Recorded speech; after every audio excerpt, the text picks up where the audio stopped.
The greatest financial collapse in history. 1716.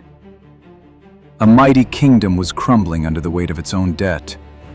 John Law was not an ordinary man. He grew up at the dark gambling tables of London. He was a mathematical genius, but also an ambitious gambler. And that ambition led him down an irreversible path on a cold morning in 1694.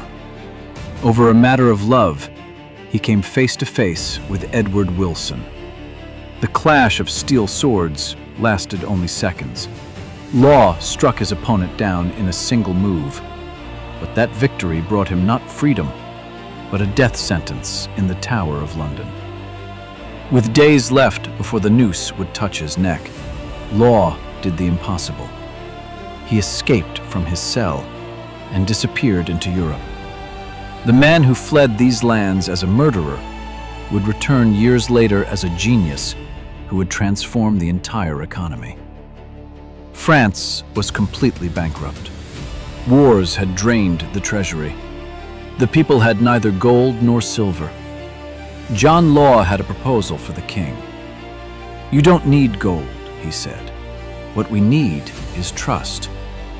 He convinced the king and founded one of the world's first true central banks, Banque Générale. The heavy bags of gold were now replaced by light pieces of paper bearing a payment guarantee. Paper money was born. But Law didn't stop. He set his eyes beyond the ocean to the Mississippi territories in America. He promised people there were massive gold mines there. Shares of the Mississippi Company went on sale. Paris had turned into a madhouse. People were selling their homes and jewels to queue up for these pieces of paper. Share prices rose from 500 livres to 10,000 livres overnight.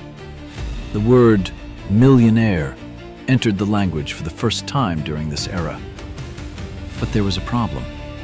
Law had printed 5 times more paper money than France had in gold reserves. The bubble burst. Mississippi Company shares became worthless overnight. Those who were millionaires in the morning were paupers by evening. Law's house was attacked. Death threats came every day.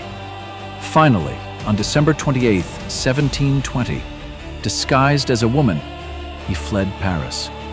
The man who had controlled all of France's finances was running for his life. He drifted from country to country, England, Belgium, Venice. No government wanted to deal with him. Law was now worthless. In 1729, John Law died in Venice, poor, forgotten. But here is the paradox. Everything we use today, central banks, paper money, stock markets, national debt management, John Law invented it all. The French Revolution of 1789 was partly the result of the economic chaos he left behind. Modern economics textbooks are built on his ideas. The man who died poor changed the financial world forever. The stories that changed the course of history are right here.